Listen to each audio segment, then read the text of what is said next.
We did it. We reached our goal, and we're about to leave for the Philippines tomorrow on February 14th. Couldn't have done it without you, and we will see you in the Philippines.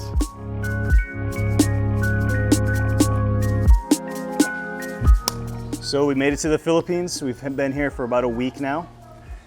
We're staying at Cherry's mom and dad's house.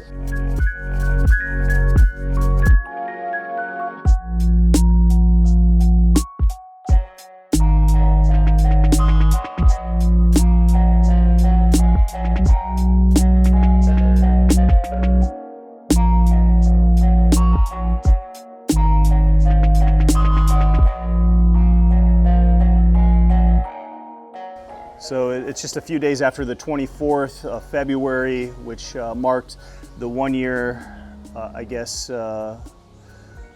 invasion of Russia into Ukraine, which obviously changed our lives, and the people we really deeply care about in Ukraine changed their lives dramatically. It's been quite a crazy year, as I've said before. It's really strange being here, because a lot of people said, "Oh, you must be so excited," you know, and to some degree, yeah, we were excited to come here and to be with family and you know, really to start doing ministry full time again. But you know, honestly, it brings a sense of finality in a way. Like, we really left Ukraine. We're not going back, at least anytime soon. But yet our hearts are still deeply connected there.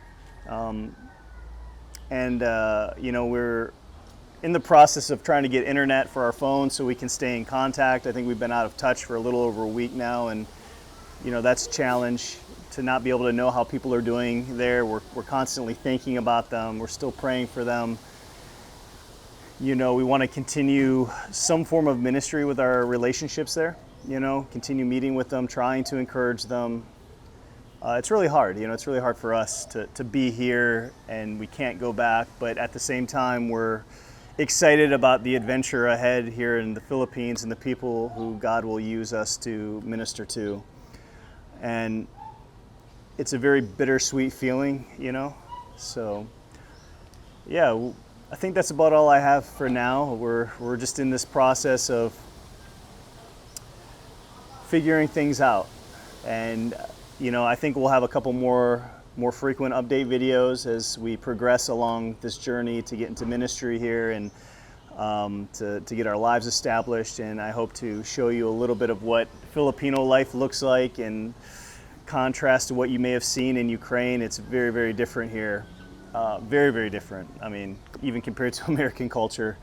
But it's, you know, two different worlds, you know, the Philippines and Ukraine. And you know, it's going to be interesting. It's going to be an interesting season for us to kind of change and adapt back to this environment. I mean, even Cherry feels a little bit like, I guess, an outsider, you know? I mean, it's her home, but she's been away for 15 years. So we're hoping, or she's, you know, trying to, you know, just get back and understand her own culture. I mean, a lot changes in a country and in a culture in 15 years. So. But for the most part, we're acclimating quite nicely, and so you can be in prayer for that. You know, just pray for this continued transition. You know, pray we find the right apartment. You know, I'd say pray for the boys. You know, it's a little bit harder for them, you know, to come here. It's definitely a you know, culture shock. So keep praying, keep the boys in prayer, and keep praying for Ukraine. They need your prayers. If you're curious, the war is still raging on. It's not getting better. It's, you know, drawing out and getting longer, and they need our prayers. And we still have many friends who are fighting in the war. We have many people who are still going to the front lines, bringing aid, close friends of mine who are putting themselves in harm's way to help their fellow man and to help the people who are stuck in these war zones and have nowhere else to go. So please lift them up in prayer, and we will see you guys next video.